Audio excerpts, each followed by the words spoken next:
Welcome to Busy Brain Tinkering by me, Anders Wadman. And today also welcome to my new workshop, but newly remodeled workshop. So today I thought I was gonna make an attempt at an end grain cutting board. I'm too close there. Hello. I just planned these two the other day.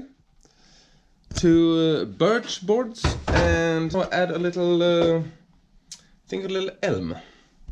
I got this piece. This is too short, but I have some more of that somewhere in there.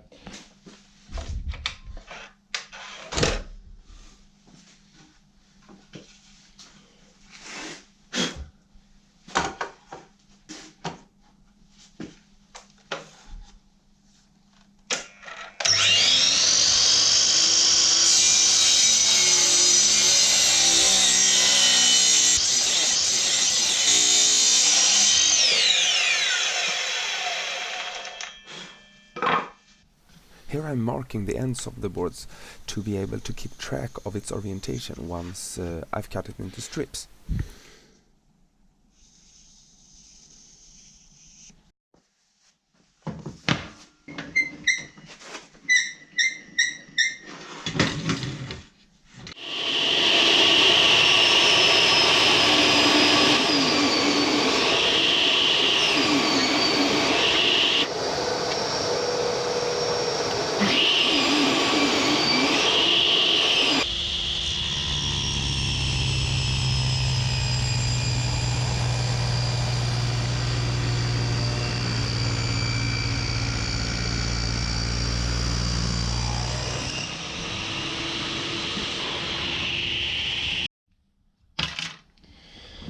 So here we have a lot of these. We have 30mm, 25, 20 and so on, down to one that is 5, that will be in the middle. When I looked at my elm piece, it looked like this. It doesn't fit in my bandsaw, doesn't fit in my table saw, doesn't fit anywhere else actually, so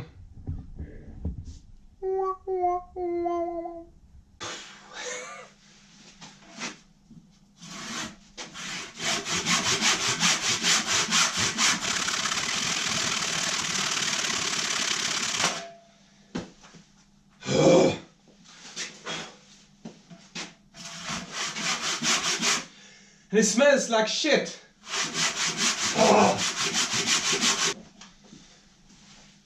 Okay, so I'm not even a third way through and I'm sick of this.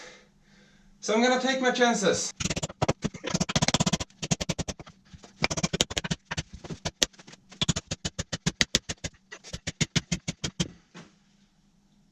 What?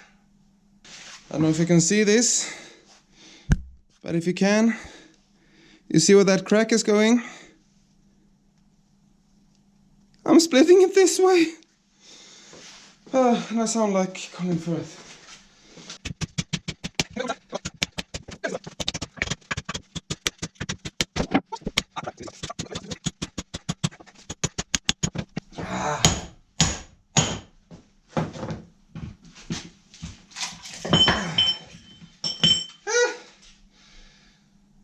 We got a piece of it!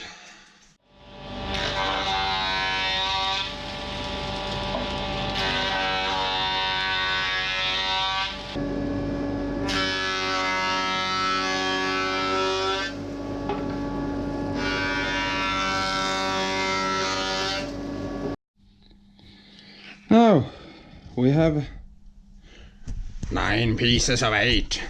No, but we have 2 pieces of elm.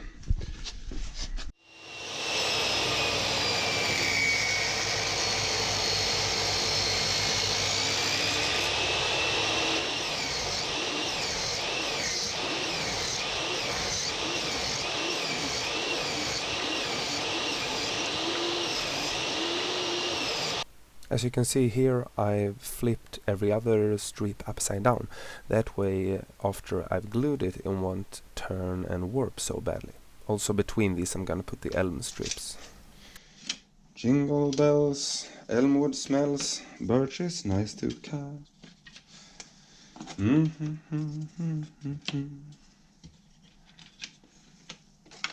So glad Christmas is finally over. I'm not a huge fan of Christmas.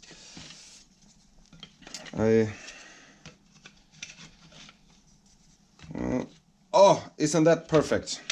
Now I had this sort of bee pile with some brighter, some with cracks. I don't want to use these, but looky here.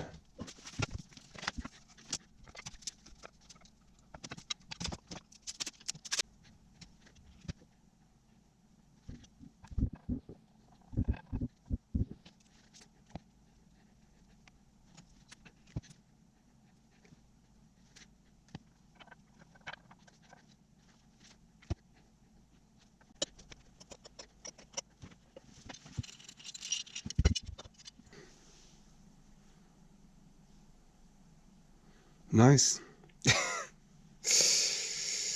Gross. Right here you can see me take sort of a test cut first and then flip the board over. That's because I want to keep that other side intact to get the right distance to the fence, so I can take exactly the same amount on both sides. My fence doesn't really have that precision, so making the first cut just a little bit and then the second, and right now moving the fence up just so it touches the blade. That way I can make both cuts take the exact same amount of wood.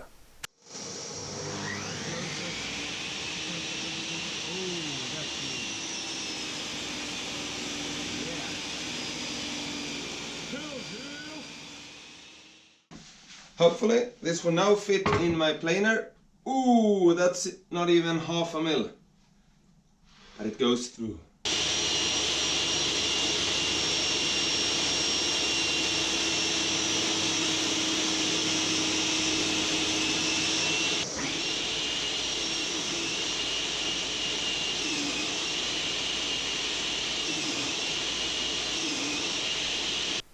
I harvest most of my wood myself, and in Sweden we don't have many species of dark wood growing naturally. It's white oak, beech, birch, pine, juniper, and so on.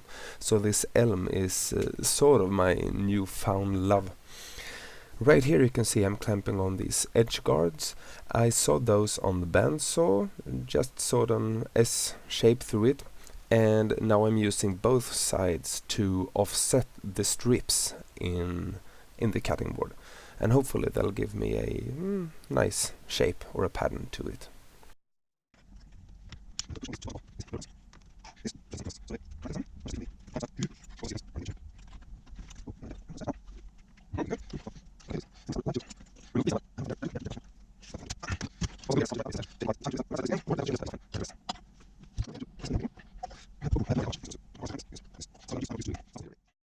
Quite stuck in here. What if I turn these? Yeah, that did the trick. Ooh, ooh. As you can see, hopefully, there's a lot of glue. Oh, that's a good thing. A lot of glue is the key, I believe. Although I'm not the one to say it because I haven't tried this before.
Sand,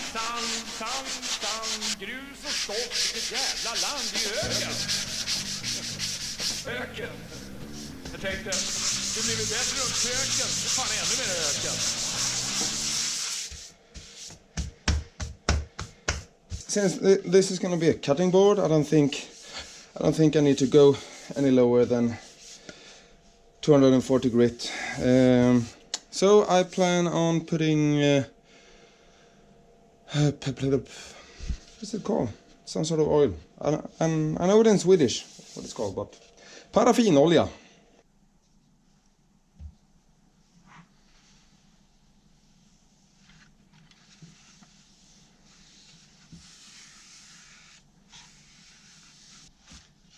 Ta-da!